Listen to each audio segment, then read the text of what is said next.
Well, I mean, like you said, I grew up hunting and fishing. I'm a third generation tracker. My father and grandfather were both great woodsmen. And as a child, I'd read the books about Bigfoot, and I just threw it down, called it hogwash, because I'd been in the woods so much. And my father told me it was a wives' tale that was made up.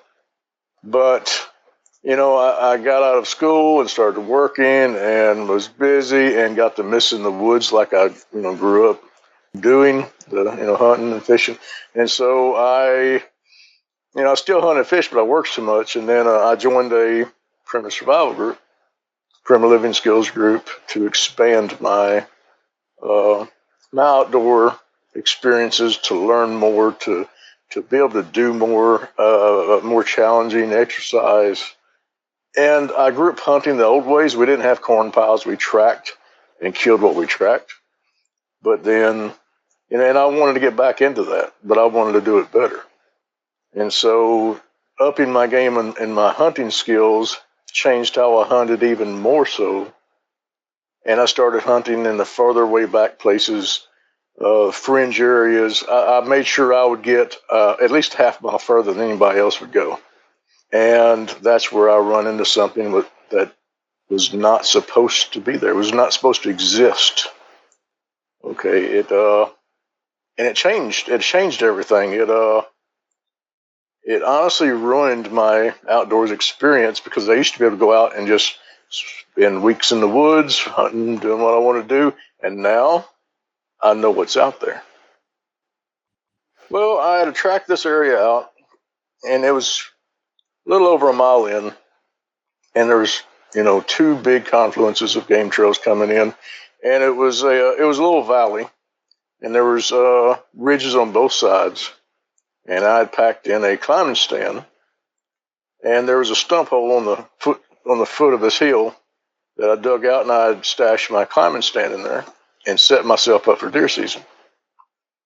And I'd hunted it once before in the morning with no issue. I'd been working a lot overtime, and I finally got a Saturday off to myself. And so I woke up that morning late. I was running late. I was mad at myself. So I said, well, I'll just do a midday hunt. So I cruised in, grabbed some breakfast, hit the woods. I got to the woods about 10 o'clock. And I parked, hiked all the way back in there, and grabbed my climbing stand, threw it on the tree. And so I'm up in the climbing stand, and I hunted through midday hours, 11 to 1, and past that and beyond. And the woods were dead. It was a beautiful sunshine day, nice temperatures. It wasn't cold, it wasn't hot. It was just a beautiful day, but the woods were completely dead. Okay, there wasn't a squirrel, there wasn't deer, there wasn't bird, there was absolutely no sound in those woods.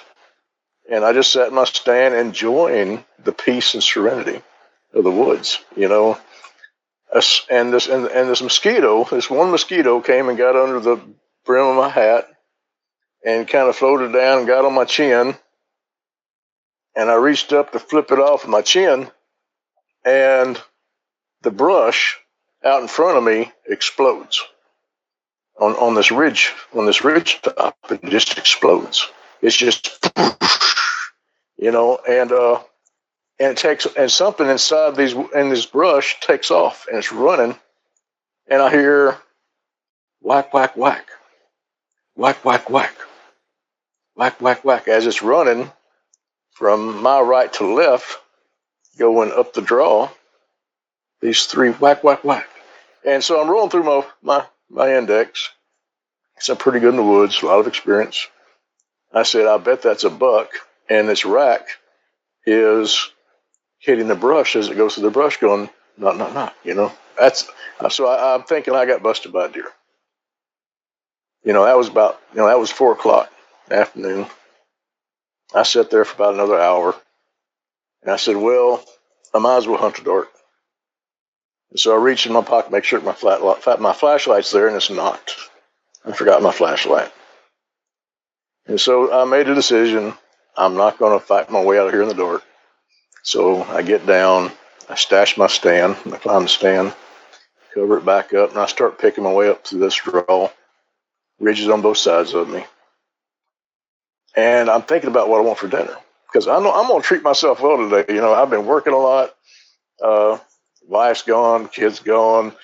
Got a day to myself. I'm going to stop at a restaurant, and there's a restaurant that opened up, had coconut shrimp, or they had steak. And I love coconut shrimp because I'd had it one time. Like, you know, and I'm thinking in my head what I'm going to have for dinner as I'm picking my way up to the straw. And it's a quarter mile from where I stashed my stand to where I have to make my way up. I have to turn right to get out, to go uphill and get out of the straw.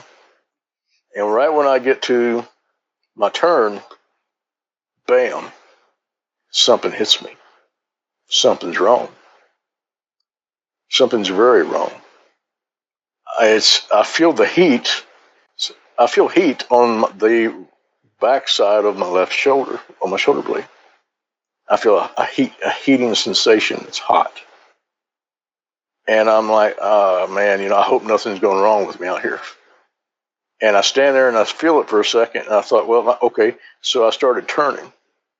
And I turned, you know, a 360 degree. And in the back of my mind, there's the little calm voice that's always in the back of your mind. It's screaming, get out of here. And I'm like, relax, we're cool. You know, we're confident, we're skilled, we're armed. So I do this 360 turn, and the heat is directional. It actually changes on my body to where I can tell what direction it's coming from. And it's coming off the side of a hill that was behind me and to my left. And I know about where it's coming from, and I'm looking up this hill, and there's just a bunch of leaves. You can't see anything, but just the side of a hill with leaves. And it's not very far, you know, 50, 60 yards. And I do a complete 360, and you can tell, you know, the directional change, and it just kind of stopped. I said, well, that's weird, you know. So I said, well, I'll go ahead and I'll make my right, and I start going up this hill. And it's 80 yards to crest the hill and another 40 yards to this dim road that I've got to hit, and it's almost a mile out. So I turn right, I step out of the sand on the pine straw. I'm making my way up. And from that, where I figured the whatever stair was coming from, sensation, I hear something run down that hill, and it passes me. It passes to my left and comes back in and around and to my left as I make my way up this hill. And as it comes in, it falls in the trail. It's 15 yards inside the brush line, 10 to 15 yards behind me. And it's in trail behind me on my left side as I'm making my way up this hill. And I think, that's weird. You know, I'm still not alarmed. You know, I'm confident, not worried. So I'm making up this way up this hill, and it's still doing this. And I think, you know, this is crazy. I take a few steps, and it would jump. It would run and jump from a base to a tree to another base tree hide. Okay, and there was brush in there, and it would hide in the brush, be at the base of a tree, hide in the brush, base of a tree. I couldn't catch it. It was fast. So I said, I'm gonna get smart. I took a half step and looked, you know, because it would time me. You know, I'd take a couple steps and then jump, take a couple steps. Finally, I took a half a step and I looked, and I'm standing on one leg. And what I saw wasn't supposed to exist. Okay? It had two legs, my size, covered in a orangish red hair. It's in mid-flight. It's jumping from behind one tree. It's in mid-flight. Its right foot is extended out, very muscular, thin, my height. It's got my nose. And I watch it sail through the air. I can still see the hair on the foot moving in the breeze as it sailed through the air. It lands. It doesn't make much noise. It lands, and it has a bounce to it. And when it bounces, the sun was behind her as she went behind the next tree. The sun backlit her, and I could see the colors of the hair and the length of the hair, and the blonde split ends are on the end of her hair that are split, float up in the air and play in the sunlight as she went behind the next tree. And I was so shocked and so taken back. My feet had a mind of their own. One tried to stay, and one tried to freeze, and the other tried to take off running by themselves. I wasn't even thinking. And I almost fell. I stumbled and was falling uphill. And I said, okay, I took off running into a jog, and I caught myself into a jog up this hill so I didn't hit the ground. And now I'm jogging up this hill after seeing what I just saw that was not supposed to exist. It's not supposed to be there. Okay. And I'm jogging up this hill, and the only thing I could assign it to was the books that I'd read in a library as a child that had Bigfoot as a title. And this was not my wheelhouse. I was never the romantic of saying, boy, I hope one of these things exists. In fact, it was the opposite. It was the exact opposite emotion. And I'm shocked. I'm thinking this as I'm jogging uphill. What is this? What does it want? How do I get away from it? What kind of strategy can I use to get away from this? And I'm jogging uphill, and I'm plotting out in my mind, she's 15 yards to my left, 10 to 15 yards behind me. And I know what a stalk is. I'm being stalked. As I'm jogging up this hill, I realize we're going to intersect in this dim road. She's in perfect place. If we keep going like we're going, and I hang my left, that's where we're going to intersect at. And then I freaked out. That's when my anxiety went higher. Okay, she has a tactic. She has a strategy. She's thinking about this. Okay, she's just not some animal in trail. She has an intelligence to her in her stalk and how she's stalking me. Okay, now the thing is, and I'm working this out in my mind, what advantage can I gain to get away? Okay, she assumes I'm going to turn to the left because that's the way out that humans go, but she doesn't know. So she's going to pause in her gait to confirm the direction I'm going to go. She'll have to do that before she commits to an interception. So I'm jogging and I'm listening. I'm jogging and I'm listening.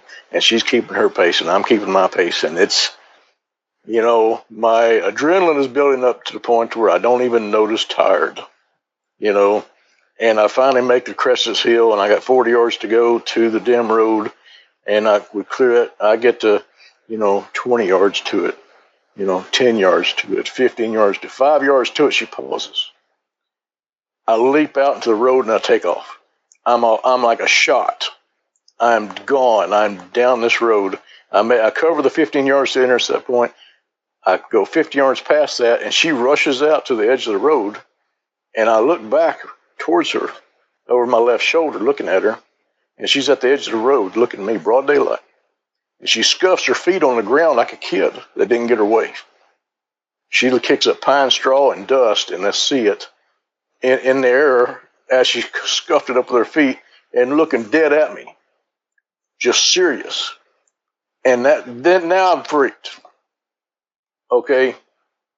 I had my weapon in both hands. I swapped to my right arm. I'm gone. I'm running. And I make, 15 yards from her, I make 20, 25, 30, 35, 40. And then I hear, and this is the only way I've been able to describe it. Her legs started up. Her legs start,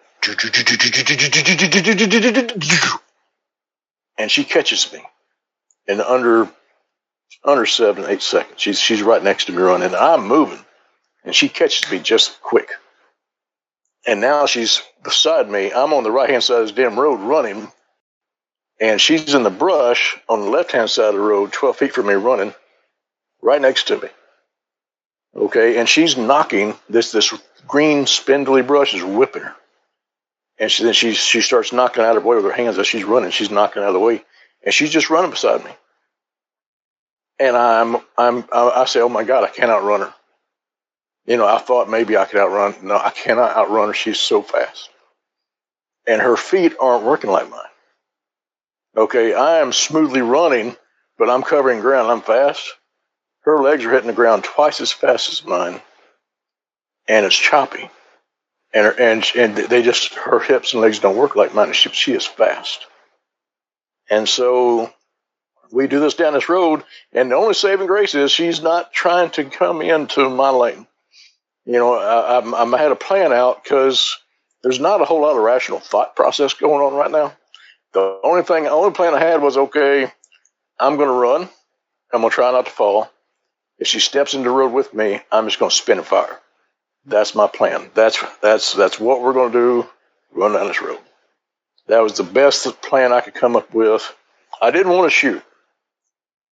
I didn't want to shoot anything that looked like it. Killing something is a serious thing for me. It always has been. If I take a life, that's a huge thing. I don't care if it's squirrel, deer, bird. I don't care what it is. I value life. If I take it, it's because I needed it. I don't want to take this as life. So I'm running, and she's beside me, and we keep this up all the way to there's a dog leg in the road. I'm paying so much attention to what I'm doing, and I'm just trying to keep going down this road as fast as possible. And I'm moving. I finally hit this dog leg, and I recognize where I am.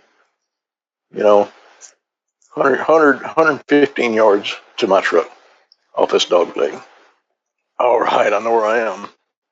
And when I pass that dog leg, she starts veering off a little bit, getting a little more distant from me. And I'm like, oh, thank God. She's getting off of me. She's going away.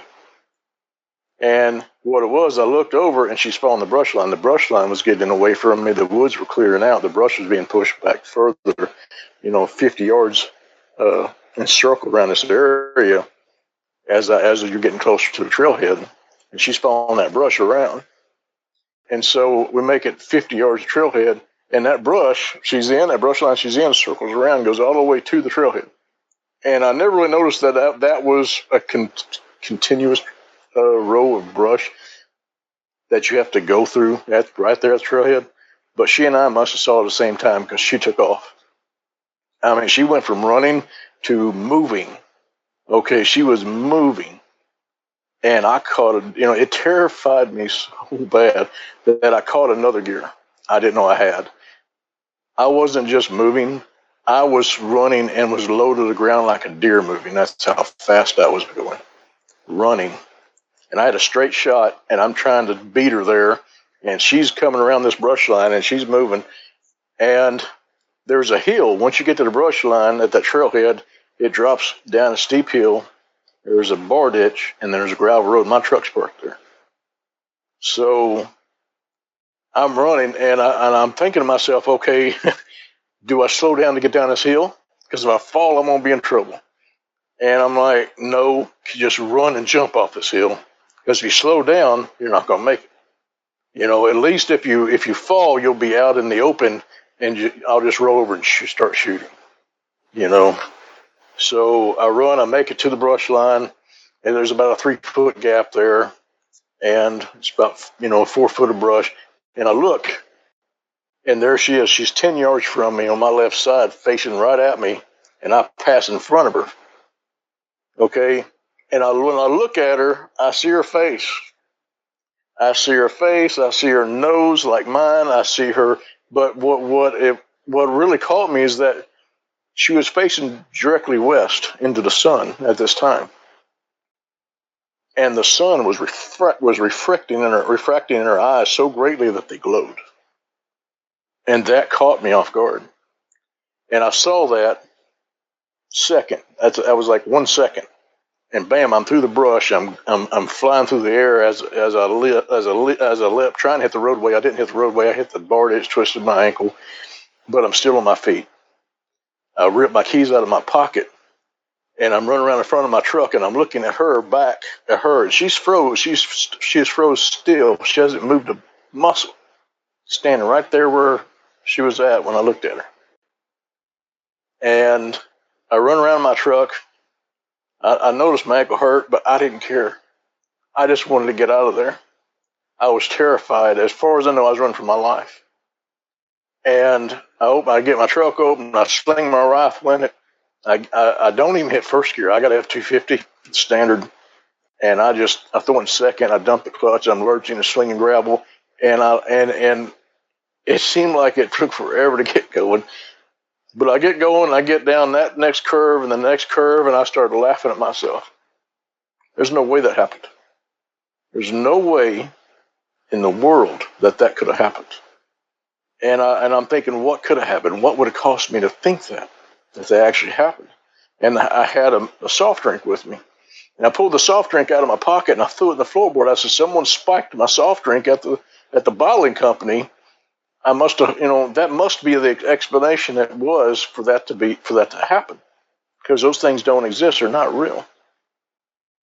And that was a lot to process. I had nightmares for 2 years when I slept. I didn't really sleep for 2 years, but when I did, I was on that road running for my life every time with a nightmare. And I did armchair research, looked into this Bigfoot thing that people say exists, and I come to the conclusion. Now, this is how I rationalized it. It didn't matter if it's real or not. It only happens to someone one time. It never happens to them again. I can repress this, say it was a hallucination or what, it doesn't matter. It's not going to happen again because I have to go out. I teach primitive survival, preliminary skills. I teach knife-only survival. I got guys that rely on me. I have to take out, and I've got to have my wits about me. But it was never the same in the woods. It was never the same. I would go out, and you're out for a week, 3 days to a week, and I could never relax. I'm always looking over my shoulder. It changed everything and really wrecked a lot. And after a while, I calmed down, relaxed. But then 6 years later, I had a second encounter. She had the obvious female attributes of the chest, the mammary glands, about a C cup. I'm 6'2", 250. She's my size. 6 foot, 6'2"-ish. Dark, red, orange hair, flat stomach, muscled legs. As a physical specimen, she was a beautiful being. Okay, hair all over, but it's not like a shaggy hair. The hair had a grain to it, just like your hair has a grain to it. Your pet's hair has a grain. Her hair had a grain to it as well. She wasn't just some shaggy looking thing. She was quite a beautiful being. It's taken me a long time to appreciate that, because at the time, that was the last thing I'd ever want to exist.